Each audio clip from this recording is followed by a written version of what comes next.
이렇게 다들 멀리 계세요? 네, 되게 멀리 계신데요.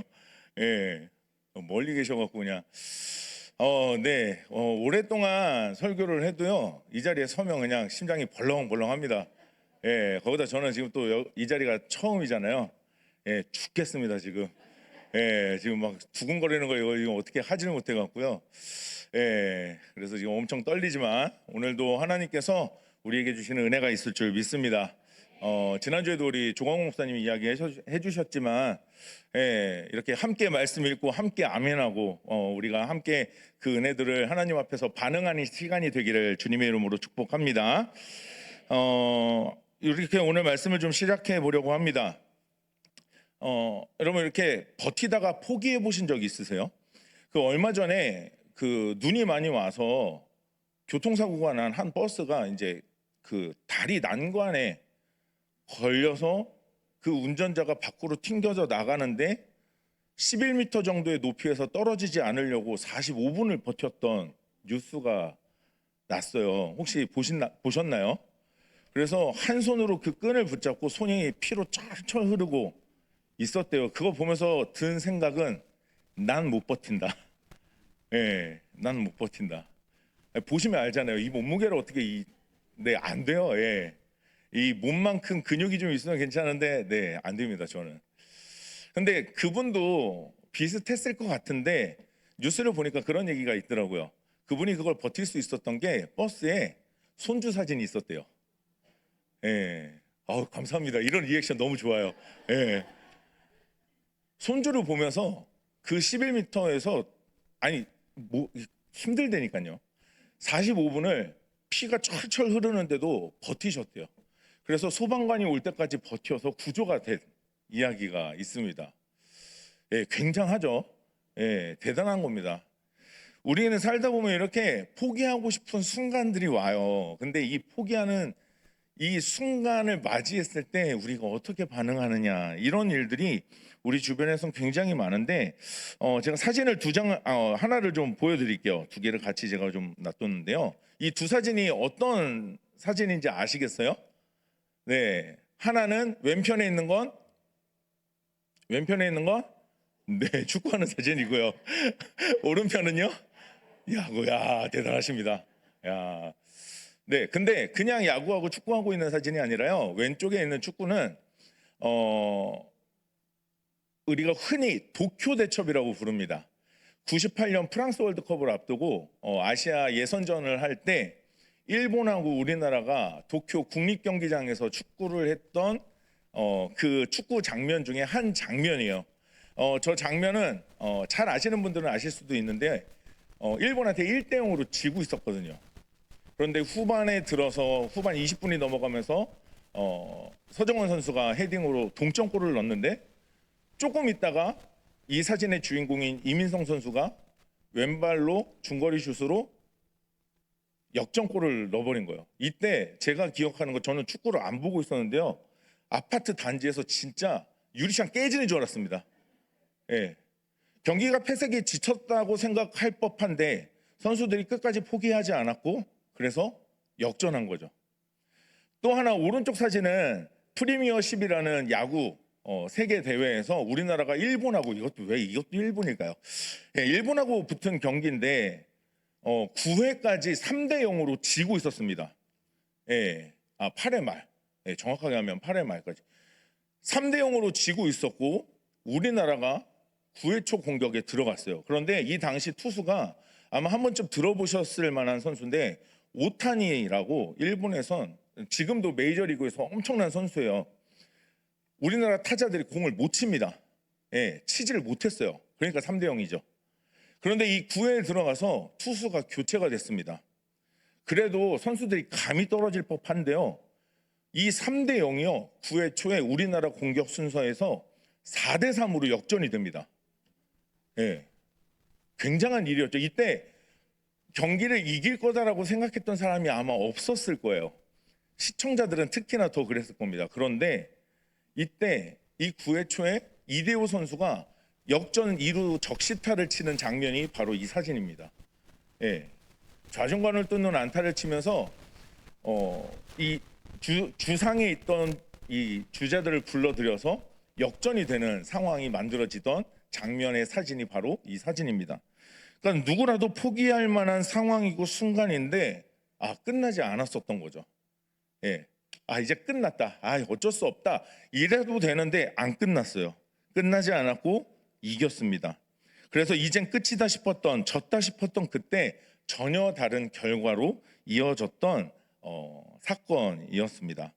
오늘 본문이 바로 그런 상황처럼 느껴지게 기록이 되어 있습니다.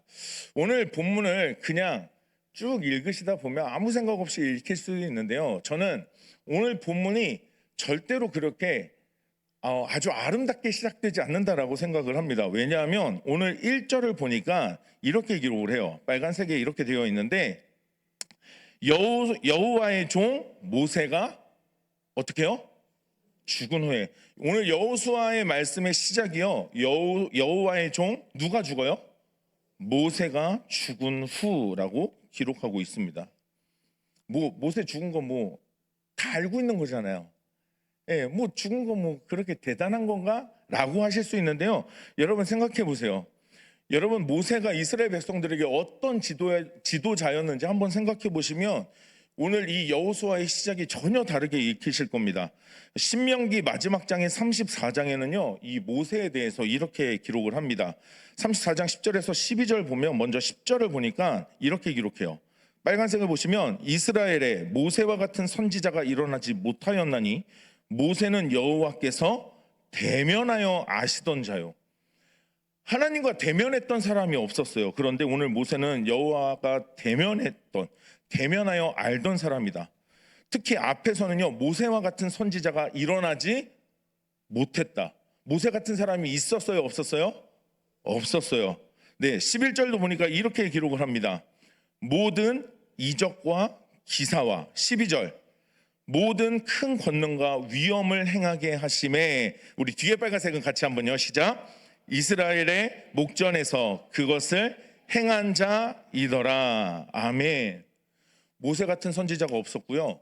그가 모든 이적과 기사, 모든 큰 권능과 위엄을 행했던 사람, 이스라엘의 목전에서 그것을 보여줬던 사람, 모세 같은 사람이 이스라엘에 있었어요, 없었어요? 없었습니다. 제가 장례를 가면 꼭 하는 장례 예배 때 꼭 하는 이야기가 있어요. 여러분, 죽는다는 건 망하는 거죠. 우리가 이걸 사망이라고 부릅니다. 죽는 건 망하는 겁니다. 모세가 죽었습니다. 다시 없을 지도자가 죽었습니다. 망한 겁니다. 좋은 시대는 끝났죠.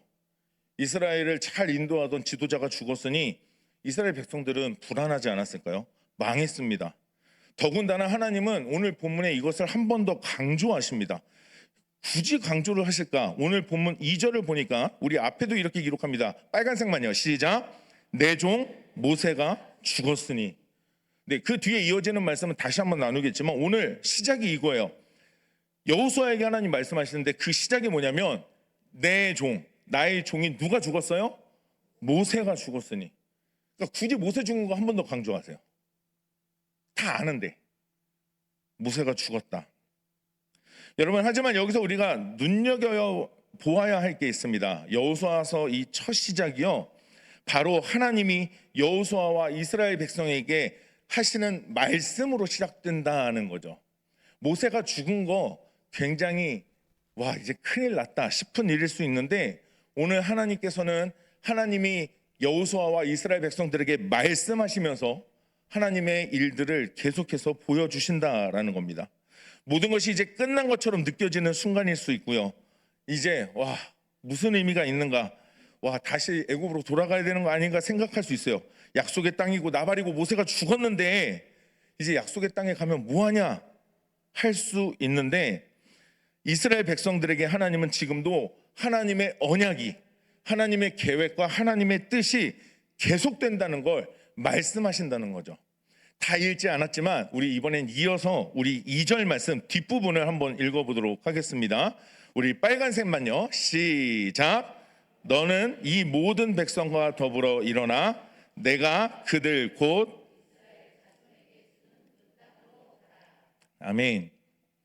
모세가 죽었는데 죽었는데 죽어서 끝이 아니라 망한 게 아니라 하나님은 뭐라고 말씀하세요? 너는 이 모든 백성과 더불어 일어나 그들 곧 이스라엘 자손에게 주는 그 땅으로 어떻게 하라고요? 가라고요. 하나님의 계획은 계속 진행한다고요. 진행되고 있다고요. 이어지는 3절부터의 내용은 바로 하나님의 계획과 하나님의 뜻이 계속 진행되어진다는 것을 말씀하고 있습니다. 여러분, 물론 사람 중요합니다. 그죠? 네, 옆에 있는 안 중요하세요? 네, 옆에 있는 분들에게 한번 좀 얘기해 주세요. 당신이 중요합니다. 별로 진심이 안 담기시는 것 같은데. 예, 우리 이번에는 좀 다른 분들, 예, 앞뒤에 계신 분들한테도 한 번 더 얘기해 주세요. 당신이 중요합니다.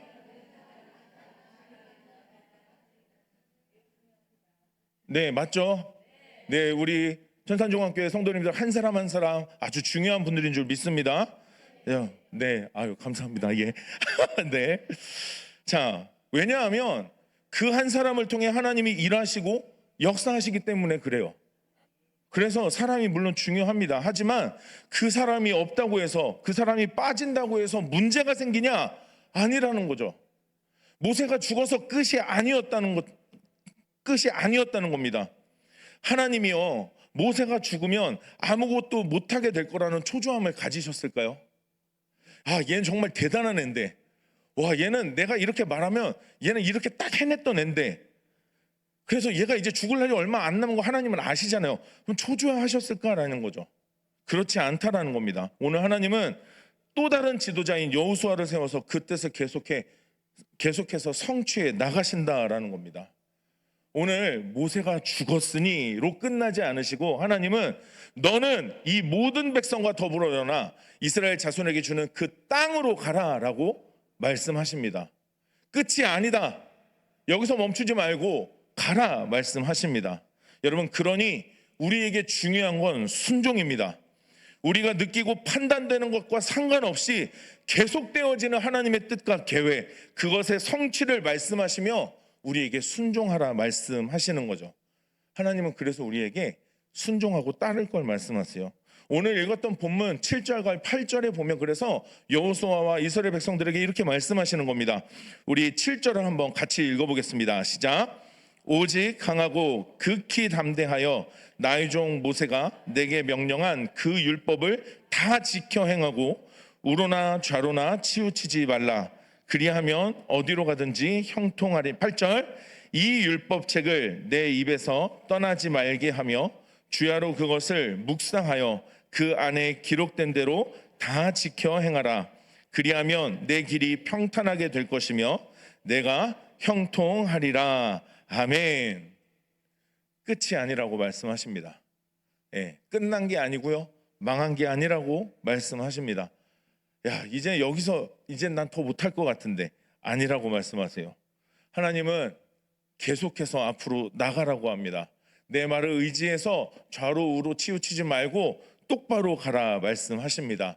하나님은 계속해서 우리를 통해 또 우리의 다음을 이어서도 하나님의 계획과 하나님의 뜻이 계속 이루어지고 성취될 줄 믿습니다. 그래서 이사야서 43장 19절에선 이렇게 말씀하십니다. 같이 읽어봅니다. 보라, 내가 새 일을 행하리니 이제 나타낼 것이라. 너희가 그것을 알지 못하겠느냐? 반드시 내가 광야의 길을 사막의 강을 내리니. 아멘. 하나님은 광야의 길을 내십니다. 사막에 강을 내시는 분이십니다. 광야가 있다고, 사막이 있다고 멈추시지 않습니다. 하나님은 거기에 길을 내시고 강을 내시는 분이라는 겁니다. 여러분, 포기하고 싶은 그 무엇인가가 내 앞에 산처럼, 넘을 수 없는 벽처럼 서 있을 때 그조차 하나님은 여전히 우리에게 말씀하시며 우리를 인도하기 원하신다라는 거죠. 우리를 통해 이루시고 성취하기 원하신다라는 겁니다. 믿으십니까? 아멘. 여전히 우리에게 말씀하시는 하나님 앞에서 순종하며 끝난 것 같지만 끝나지 않을 그 하나님의 약속을 따라가는 믿음의 사람들 되시기를 주님의 이름으로 축원합니다. 자, 그런데 이런 일들이 위대한 지도자 모세뿐만 아니라 이어지는 여호수아와 오늘날 우리에게도 가능한 이유가 뭘까요? 하나님의 계획과 뜻이 우리를 통해서 성취될 수 있는 이유는 뭘까요? 오늘 읽었던 본문 5절입니다. 우리 빨간색만 같이 읽어보겠습니다. 5절입니다. 빨간색 시작. 내가 모세와 함께 있었던 것 같이. 아멘. 오늘 여호수아에게 말씀하시는 하나님이 뭐라고 말씀하시냐면 내가 모세와 함께 있었던 것 같이. 그러니까 모세가 그런 일이 가능했던 이유를 말씀하시는 거예요. 뭐 때문이에요? 하나님이 모세와 함께 하셔서요. 그런데 그 약속을 여호수아에게 똑같이 하십니다. 내가 너와 함께 있겠다라는 거죠. 오늘 읽었던 본문 9절도 그렇게 말씀합니다. 9절 빨간색만요. 시작. 내가 어디로 가든지 내 하나님 여호와가 너와 함께 하느니라. 아멘. 하나님은 오늘 여호수아에게 약속하십니다. 말씀하세요. 내가 어디로 가든지 내가 너와 어떻게 한다고요? 함께 있겠다라고요. 모세만 하나님이 함께 하신 게 아니라고 합니다. 여러분, 그렇다고 여호수아에게만 주신 말씀이냐고요? 아닙니다. 모든 이스라엘 백성들에게 주신 말씀이고요. 이런 의미에서 이스라엘 모두 모세처럼 하나님은 함께 하신다는 약속을 받았던 자들입니다. 모세를 통해 행하신 일을 하나님은 이스라엘 백성 한 사람 한 사람을 통해서도 이루십니다. 여호수아가 모세의 뒤를 이어야 한다고 했을 때, 아까도 말했던 것처럼 내가 정말 이스라엘 백성을 이끌 만한 깜냥이 되나 싶었겠죠. 네, 여러분도 그러시지 않으세요? 뭐 맡으라고 하면 난 깜냥 아는데, 예, 일단 깜냥 얘기부터 나오는 거예요. 예, 일단 깔고 가는 거죠. 난 그런 사람이 아니야. 내가 그런 걸 어떻게 해? 예, 우리는 그걸 깔고 갑니다. 여호수아도 그런 생각을 했을 수 있다는 거죠. 적어도 심적인 부담은 있었을 수 있다는 거죠. 여러분, 그리고 한번 생각해 보세요. 모세는 안 그랬나요? 모세도 깜냥 타령했죠. 출애굽기 3장에서 4장에서 하나님이 부르셨을 때 깜냥 타령을 했습니다. 긴장하니까 이러죠. 네, 깜냥 타령을 합니다. 하나님, 내가 뭔데요? 하나님, 내가 어떻게 가서 그런 말을 전할 수 있죠? 저는 아닌 것 같은데요. 하나님, 사람 잘못 고르신 것 같은데요. 여러분, 중요한 건 하나님이 함께 하셨다는 겁니다. 하나님이 모세와 함께 하셨고 여호수아와 함께 하시겠다고 약속하시는 겁니다. 그러니까 가라고 명령하시는데 그냥 가라는 게 아닙니다. 누가 함께해요? 하나님이 함께 하시겠다는 거죠. 이 가라는 전에 하나님의 약속은 바로 하나님이 함께 하겠다는 선행의 약속이 있다는 겁니다. 여러분, 이걸 인과의 문제로 보자면요, 너희가 내 말을 잘 듣고 지켜야 라는 인이 있어야 내가 너희와 함께 하겠다는 과가 아니라, 그리고 내가 너희와 함께 하겠다는 인을 통해 하나님의 약속하신 땅을 얻게 될 것이라는 과, 그리고 말씀하신 율법대로 다 지켜 행하면 형통한다는 과를 얻을 수 있다고 말씀하시는 거죠.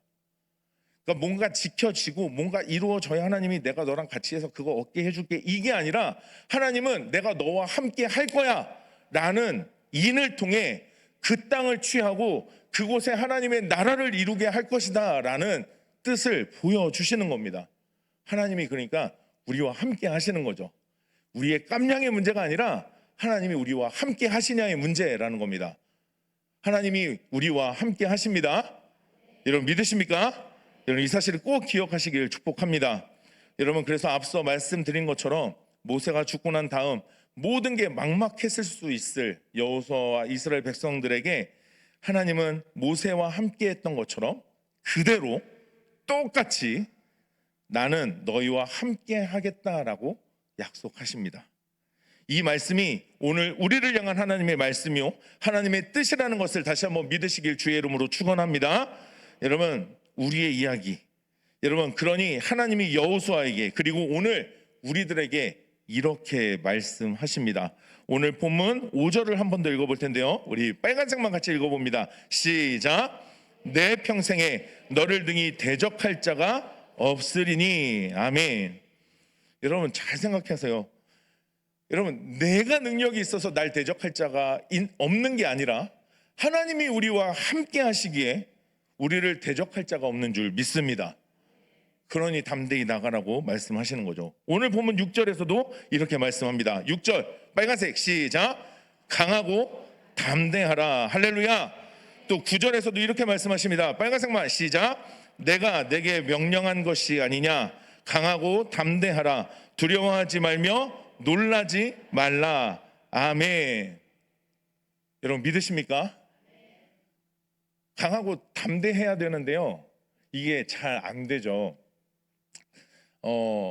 이제 이성은 이제 얼마 안 돼서요, 이제 이렇게 집에서 지내다 보면 너무 감사한 게, 이제 저희 쌍둥이들한테 방이 생겨서 이제 쟤네들이 지금 2층에 있는데 쟤네들이 이제 독방을 씁니다. 예, 태어나 처음 독방을 씁니다. 태어나 따로 써본 적이 없어요. 그런데 새벽마다 비명 소리가 들립니다. 엄마! 예, 저희 아들이 입구에서, 그러니까 제일 먼 방을 써요. 그런데 거기에서 엄마! 부릅니다. 왜요? 예. 예. 아니 그러지 않겠어요? 예. 안 써봤는데 혼자 쓰니까 무섭죠. 두렵습니다. 그래서 엄마가 있나 확인하는 거예요. 예, 엄마가 있나 확인하는 거죠. 네. 그러니까 우리는 두려울까요? 안 두려울까요? 이스라엘 백성들과 여호수아는 안 두려웠을까요? 아니요, 두려운 겁니다. 그러니까 오늘 9절 말씀에, 아까 읽었던 말씀에 시작이 이거예요. 내가 내게 명령하는 거 아니냐. 명령하는 거 아니냐. 강하고 담대하라. 그러니까 강하고 담대하라가 자연스럽게 되는 게 아니라요, 하나님 명령하시는 거라니까요. 안 되는 거 아는데요, 내가 너와 함께 있는 거 알잖아. 강하고 담대해 라고 말씀하시는 겁니다. 여러분, 오늘 하나님께서는 이스라엘 백성들에게 또 여호수아에게 이렇게 말씀하시면서 내가 너와 함께 할 테니, 내가 너와 함께 할 테니 지금 너의 상황과 너의 환경, 너의 형편이 끝이 아니라는 걸 말씀하십니다.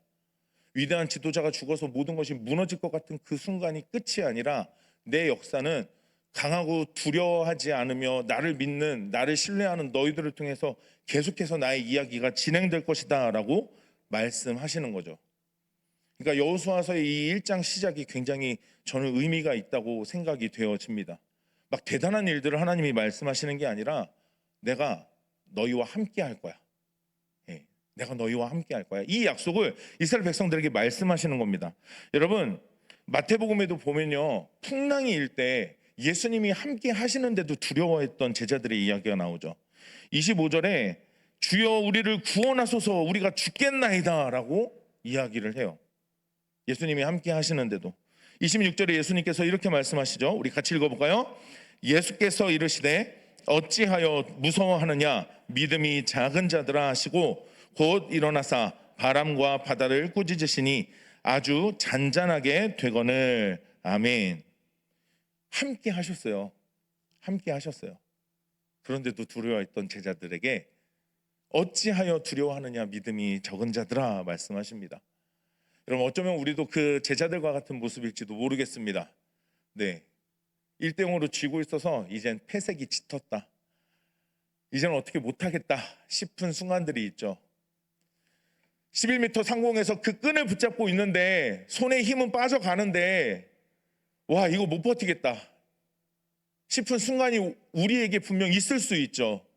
그런데 하나님이 함께 하신다고 말씀하십니다. 하나님이 내가 너와 함께 하겠다라고 약속하십니다. 그러니 강하고 담대하라 말씀하십니다. 두려워하지 말고 놀라지 말라 말씀하십니다.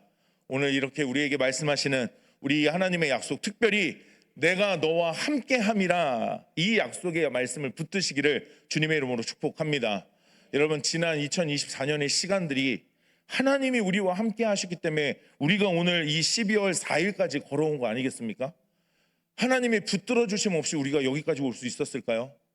그러면 앞으로의 시간들은 어떨까요? 앞으로의 시간 동안 하나님이 우리를 붙드실 줄 믿습니다. 우리와 함께 하시는 줄 믿습니다. 약속하십니다. 아무도 너를 대적하지 못할 것이다. 내가 너와 함께 있으니 강하고 담대하라. 내가 어디로 가든지 너와 함께 하겠다 약속하십니다. 이 약속을 붙들고 믿음으로 승리하시기를 축복합니다. 오늘 말씀을 마무리하겠습니다. 여러분, 제가 한 가지 질문을 좀 드려볼게요. 전쟁을 하려면 뭘 준비할까요? 네? 전쟁을 준비하려면 총을 준비해야죠. 총. 네, 무기를 준비해야죠. 네. 당연한 상식이죠. 전쟁을 준비하려면 무기를 준비해야 됩니다. 그런데 오늘 본문 읽지는 않았지만, 다 읽지 않았지만 10절과 11절을 보니까 이렇게 기록하고 있습니다. 여호수아가 그 백성들에게 이렇게 명령을 하는데, 우리 11절 같이요. 시작. 진중에 두루 다니며 그 백성에게 명령하여 이르기를 양식을 준비하라. 뭘 준비하라고요? 그러니까 이제 전진을 해야 돼요. 앞으로 가야 돼요. 그런데 뭘 준비하래요? 전쟁 준비하는 게 아니라, 이 전쟁을 준비하는데 무기를 준비하는 게 아니라 뭘 준비해요? 양식이요. 양식. 양식이 뭐죠? 죄송합니다. 너무 당연한 질문을 드렸어요. 네.